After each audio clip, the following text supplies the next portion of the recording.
Hey, what is good guys, Chris here, welcome back to the channel, and today we're talking about a problem that appeared a couple of years ago when people realized that Lightroom and Capture One are totally different in terms of rendering colors and sharpness and high ISO in RAW files, the raw files that come up from Fuji cameras. So I'm pretty sure that you guys will get something out of this video. It's gonna be a short one. I'm gonna show you exactly what's happening in the Lightroom and the Capture One Express, because that's what I downloaded this morning, hoping that I'm gonna try this for my work and go ahead and buy the full version.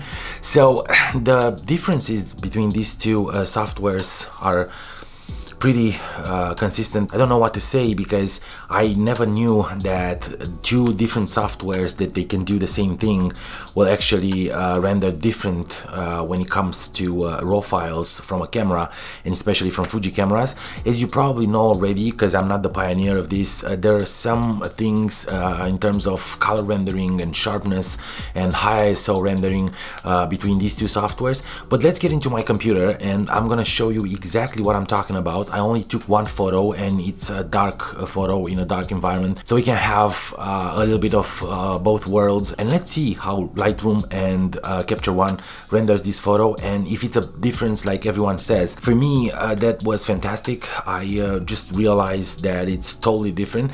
So stay with me, and if you didn't subscribe to the channel, please go ahead and press that button. Also hit the notification bell so you'll always know when I'm putting new videos up. Share these videos with your friends, and that's it. Let's go into the computer. So here we are in Lightroom 9.2.1. It's the last version. Also we have right here the Capture One. This is the Capture One Express for Fujifilm. So let's get deeper and find out all the problems that I was telling you about. This is my keyboard. It's the Razer keyboard that I'm using right now, and as you probably noticed already, the colors and the renditions are very good. These were shot with the 27mm f2.8 on my X Pro 2. So let's get into 101 and look closely. I can see a lot. The rendering is good. The colors look pretty good. Maybe a little bit too you know, faded, a little bit dull, but they look good. Apparently this keyboard backlighting, it's more it's popping up more. The colors are a little bit brighter, but it doesn't look bad at all. Now let's get into 2:1 zoom and see how this looks. Immediately you can see that the sharpness is gone, not necessarily because I zoomed in, and I'm gonna show you a little bit later in Capture One, but we still retaining a little bit of the details, not what I was expecting shooting with the 27-2.8, which is a pretty sharp lens. The focus point was around here in this area, and as you can probably tell, it's not bad. It doesn't look bad, but I'm starting to see right here in the yellow area a little bit of worming. So let's get, not worming as in worm, as in worms. So let's get a little bit bigger, and 3:1, and see if that's true. And you probably can notice now that the worms are coming up and they look pretty bad.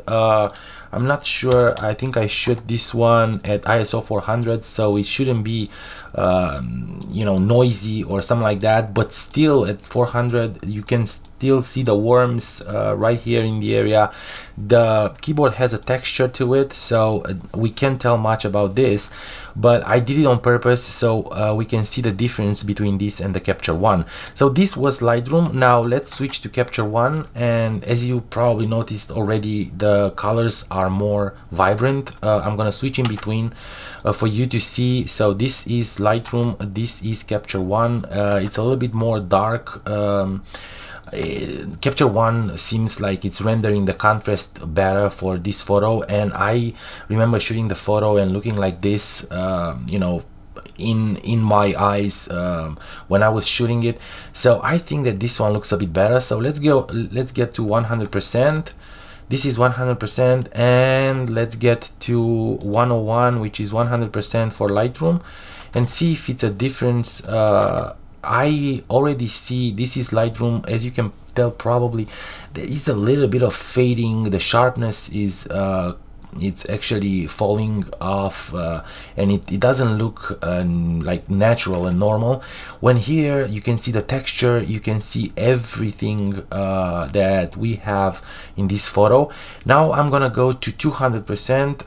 200%. There are no worms in this area.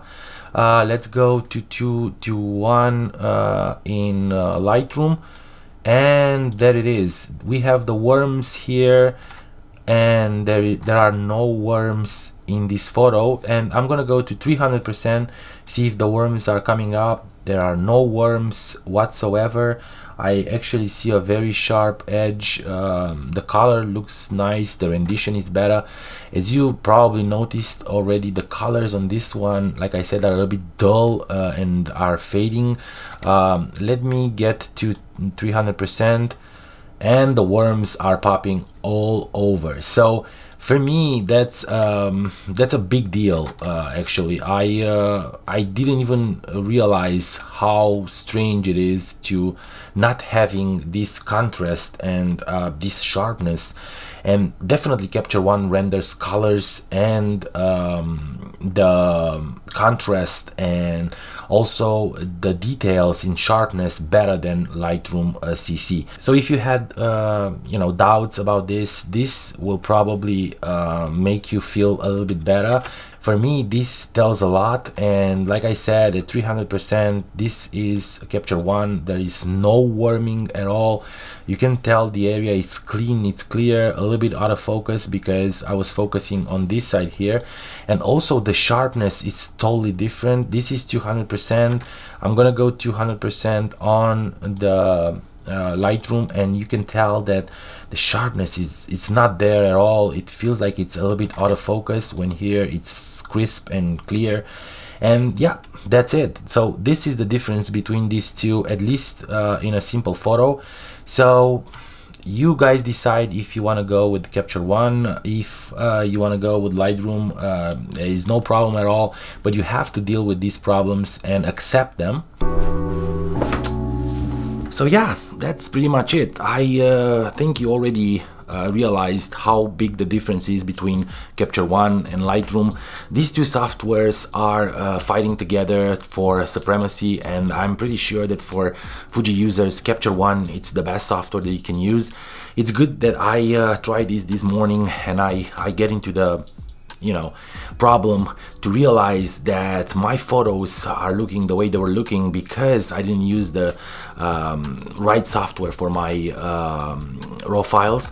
So guys, because I'm shooting Fuji, this will be my new software. I'm gonna buy the full version right after this video, and we'll probably have more videos in editing the photos in Capture One after I'm getting used to all the new stuff, the preferences, the settings, everything that involves. And don't forget to give these videos a thumbs up if you like them. Share them with your friends so we can create this community around the channel, and I will definitely see you in a bit.